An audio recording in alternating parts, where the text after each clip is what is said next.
Judi menjanjikan kemenangan, tapi bohong. Kalaupun kamu menang, itu awal dari kekalahan. Selamat datang di channel YouTube Hidain TV.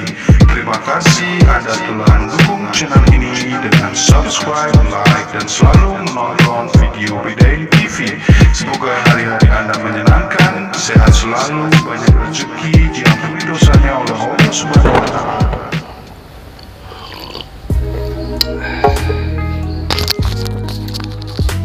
Assalamualaikum warahmatullahi wabarakatuh.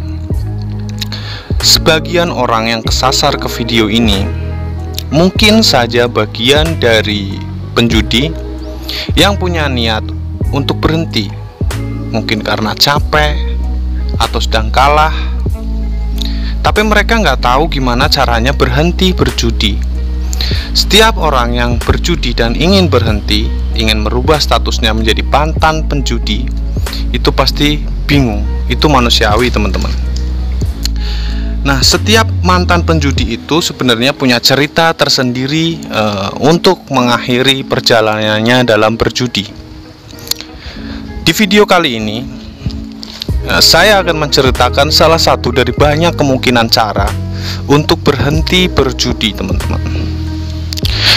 Kenapa begitu? Karena judi itu, sadar atau nggak disadari, itu adalah penyakit, teman-teman. Candu yang memerlukan terapi untuk berhenti. Nah, biasanya para penjudi itu udah dinasihatin oleh ratusan ribuan orang untuk berhenti, tapi nggak pernah bisa kalau nggak ada niat yang tulus, teman-teman. Niat yang tulus harus dibarengi dengan cara yang terbaik agar bisa benar-benar lepas dari jeratan judi. Nah, teman-teman, saya akan menyebutkan 3 tahap awal untuk seseorang bisa berhenti berjudi. Ini versi saya, versi kalian tentu masing-masing punya cara tersendiri. Yang pertama adalah ketika kalian punya niat yang baik untuk berhenti judi, maka langkah awal adalah doa, teman-teman. Doa adalah cara terbaik untuk mendukung niat kalian, memantapkan niat kalian untuk berhenti judi. Tapi harus dengan doa yang baik, teman-teman, kalau menurut saya. Sebagian besar penjudi atau orang-orang yang berjudi dan ingin menjadi mantan penjudi atau ingin berhenti berjudi akan berdoa kayak gini. Biasanya orang yang kalah judi atau mau berhenti judi itu karena disebabkan kekalahan yang besar, teman-teman. Biasanya orang-orang akan berdoa begini, ya Allah, jika sekali lagi dikasih menang, maka saya akan berhenti judi. Itu menurut teman-teman saya, doa teman-teman saya yang punya niat berhenti judi, teman-teman. Tapi sayangnya doa kayak gitu itu udah basi, teman-teman, kalau untuk di kalangan penjudi ya. Karena setiap kalah pasti berdoa gitu. Ujung-ujungnya apa? Kalau dikasih menang, mereka akan judi lagi, teman-teman. Jadi menurut saya doa yang terbaik itu adalah berdoalah agar kalian selalu kalah dalam berjudi, karena kalian ingin berhenti berjudi. Maka yakinilah dengan betul-betul bahwa doa itu akan terkabul. Kalian harus ucapkan doa itu sesering mungkin, dan setiap berjudi kalian akan kalah. Kenapa begitu? Karena orang judi itu kalau nggak kalah nggak mungkin bisa berhenti. Jadi satu-satunya cara untuk berhenti berjudi itu adalah kekalahan. Selama kalian masih dikasih menang sedikit, dikasih nafas sedikit, pasti kalian akan mengulangi lagi. Untuk itu berdoalah agar kalian selalu kalah dalam judi kalau kalian mau berhenti berjudi. Itu yang pertama, teman-teman. Yang kedua adalah setelah berdoa, cobalah ingatlah masa kecil kalian. Pada saat kalian kecil, waktu masih bayi mungkin atau sedang balita, ingatlah saat kalian tuh duduk di pangkuan ibu kalian. Waktu itu ibu kalian menyuapi kalian dengan sepiring bubur yang dia buat di pagi hari. Kalian makan dengan lahap. Setelah makan, dia menepuk punggung kalian supaya kalian tuh bisa sendawa. Karena kalau nggak sendawa itu muntah ya, teman-teman. Yang jadi masalah adalah saya nggak mau ingetin kalian ke masa-masa sedih atau membuat kalian sedih, enggak. Tapi saya ingin kalian ingat dari mana bubur itu didapatkan oleh ibu kalian.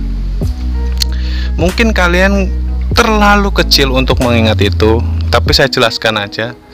Bubur itu berasal dari hasil kerja keras orang tua kalian, teman-teman. Bapak kalian kerja, ibu kalian memasak. Nah, masalahnya adalah bagaimana mungkin pengorbanan yang sebesar itu. Bayangin, ayah kalian kerja keras banting tulang untuk kasih kalian makan. Pengorbanan yang sebesar itu bagaimana mungkin bisa kalian balas dengan sepiring nasi yang haram? Coba dengerin baik-baik. Bagaimana mungkin sebuah pengorbanan yang besar dilakukan oleh orang tua kalian, kalian balas dengan sesuatu yang tidak baik? Seharusnya kalian membalas pengorbanan orang tua itu dengan prestasi, teman-teman, bukan dari uang hasil judi. Sebagian besar penjudi berpendapat begini: uang itu dipisah, uang judi buat sendiri, uang yang halal buat keluarga. Tapi nyatanya nggak gitu, teman-teman. Kalau kalian kalah, pakai uang mana bayarnya? Pasti pakai uang yang halal. Karena susah balikin uang judi pakai uang yang halal. Pasti pakainya susah buat balikin hutang judi itu pakai uang dari hasil judi. Pasti balik lagi ke uang yang halal. Itu artinya uang kalian udah bercampur sama halal dan haram. Kalau kalian lagi nggak punya duit, adanya uang judi, ya pasti kalian pakai buat makan. Kalau orang tua kalian nggak minta uang, kalian pasti kasih dari uang yang kita nggak tahu sumbernya dari mana, dan udah bercampur antara uang halal dan uang haram. Itu kenyataannya, teman-teman. Kemudian ada juga penjudi yang berpendapat gini: ngapain sih orang-orang pada nyeramahin? Itu kan uang saya sendiri, nggak ngerugiin orang lain. Saya nggak minta orang tua, saya nggak minta siapapun. Itu uang saya sendiri. Iya, emang bener, itu uang kalian, teman-teman. Nggak minta orang tua, tapi orang tua kalian itu selalu berdoa agar kalian jadi orang yang baik. Kenapa kalian menjadi orang yang penjudi, teman-teman? Ya kan? Kenapa jadi orang yang penjudi? Setiap orang tua ngajarin kalian, orang tua kalian, bapak kalian, ibu kalian melihatkan gimana cara mereka tuh bekerja keras. Harapannya apa? Supaya kalian jadi orang yang terbaik. Ingat ya, orang tua kalian gak pernah ngajarin kalian jadi pengecut yang maunya males-malesan tapi duitnya banyak. Jadiin motivasi terbaik, yaitu membahagiakan orang tua. Maka langkah kedua setelah berdoa itu adalah meminta maaf kepada orang tua dan menjadikan kebahagiaan orang tua itu sebagai motivasi. Itu yang nomor 2, teman-teman. Dan yang paling penting di antara beberapa tahapan itu adalah tahap yang ketiga, teman-teman. Sebagian besar penjudi ketika dia mau berhenti, maka dia memilih untuk keluar dari lingkungan judinya, teman-temannya, tempat judi. Dia memilih berpindah tempat ke yang jauh, atau dia menghindar dari orang-orang itu. Nah, teman-teman, beberapa YouTubers juga menyarankan ketika kalian ingin berhenti berjudi, maka blokirlah situs-situs judi, jauhi teman-teman berjudi. Tapi nyatanya adalah setiap kalian berpindah tempat, kalian hanya akan menemukan komunitas judi baru, ya kan? Kalau soal blokir situs, teman-teman, kalian blokir satu situs, maka akan muncul ribuan situs yang lain, teman-teman. Kenapa? Karena sekarang dunia internet itu pakai artificial intelligence. Apa itu artificial intelligence? Sekarang internet itu sudah menawarkan produk kepada kalian. Mereka itu bisa membaca minat kalian, teman-teman. Pernah ngerasain nggak? Kalau kalian lagi nyari sepatu di salah satu e-commerce, katakanlah Tokopedia. Kalian nyari sepatu di Tokopedia, kemudian nggak jadi beli, kalian tinggalin Tokopedia, lalu di Instagrammu, Facebookmu semua isinya adalah sepatu, ditawarin iklan sepatu. Nah, itu terjadi juga pada situs-situs judi ya. Semua akan menawarkan kepada kamu judi yang baru, dan itu tentu saja menggagalkan niatmu untuk keluar dari lingkungan itu. Maka cara yang ketiga, yang terbaik adalah sapalah teman-temanmu yang penjudi itu dan datanglah ke tempat-tempat judi favoritmu. Duduklah di sana. Tapi jangan lupa tetap ibadah, teman-teman. Walaupun kalian penjudi, datang ke tempat judi, tapi kalian tetap harus ibadah dan berdoa, teman-teman. Di sana jangan lakukan apapun. cuman ngopi, nyapa teman, ngobrol-ngobrol biasa. Jangan pernah menyentuh lagi judi itu. Cukup datang aja. Kalau kalian tergiur 1-2 kali nggak apa-apa, kalian ikutan main dengan kadar yang terbatas. Tapi ingat, di doa yang pertama tadi kalian udah berdoa buat kalah, maka setiap kali kalian coba lagi kalian akan kalah. Datanglah ke situ sesering mungkin, sapalah teman-teman penjudimu sesering mungkin. Kalau kamu punya niat yang lurus, maka suatu saat kamu akan menemukan bahwa ketika kamu di situ kamu nggak ingin lagi berjudi, teman-teman. Jadi sebenarnya itu gini, kalau kamu takut sama anjing, maka cara terbaik adalah kamu pelihara anjingnya supaya kamu nggak takut lagi. Sama dengan judi. Kalau kamu takut jatuh ke lubang yang sama, maka datanglah ke lubang itu, teman-teman. Main-main di situ sampai kamu benar-benar nggak pingin lagi judi. Jadi yang dihindari itu bukan orangnya, bukan lingkungannya, tapi adalah hatimu yang harus kamu jaga supaya nggak judi lagi, teman-teman. Itulah 3 cara. Ini versi saya ya. Tentu saja setiap orang punya versi yang berbeda, teman-teman. Setelah tiga syarat itu dilalui, kamu udah berdoa, udah minta maaf kepada ibumu, jadiin motivasi pembagian orang tua adalah sebagai motivasi kamu berubah. Kemudian kamu udah datang, kamu udah nggak terpengaruh lagi walaupun kamu deket dengan teman atau tempat judi. Kamu sekarang harus memulai hidup yang baru, teman-teman. Teman-teman, kamu jangan meratapi nasib ya. Jangan menganggap bahwa dirimu itu penjudi itu akhir dari segalanya dan kamu nggak punya masa depan lagi. Itu salah, teman-teman.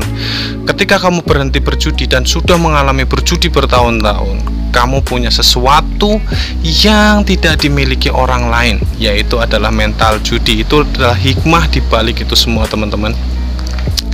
Mental judi. Jadi kamu tinggal mindahin aja mental judimu itu dari meja judi ke usaha, teman-teman. Jadi langkah terbaik adalah kamu membuka usaha, teman-teman. Ya kan? Karena kerja udah nggak mungkin, teman-teman. Kamu gara-gara judi mungkin kuliahmu berantakan, pekerjaanmu riwayatnya jelek, susah ngelamar kerja, teman-teman. Maka cara yang terbaik adalah dengan usaha, teman-teman. Dengan merintis usaha dari kecil itu akan memperbaiki manajemen keuanganmu, teman-teman.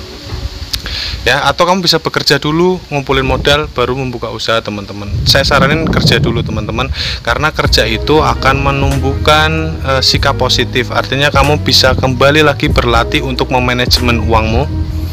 Karena setiap orang yang udah berjudi itu keuangannya kacau, teman-teman. Cara mengatur ekonominya itu kacau, teman-teman. Ya, jadi bayangin dong, kamu bisa menang 10 juta, 20 juta dalam 1 malam. Dan ketika kamu kerja atau kamu buka usaha yang baru kecil, itu paling kamu dapat 3 juta sebulan. Coba bayangin, dengan gaya hidup penjudi, 3 juta itu kira-kira habis berapa hari, teman-teman?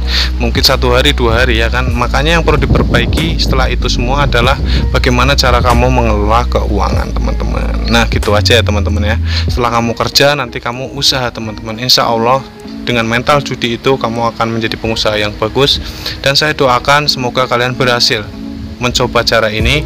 Saya doakan kalian semuanya bisa berhenti berjudi dan kembali berprestasi. Oke, sampai ketemu di video selanjutnya. Assalamualaikum warahmatullahi wabarakatuh.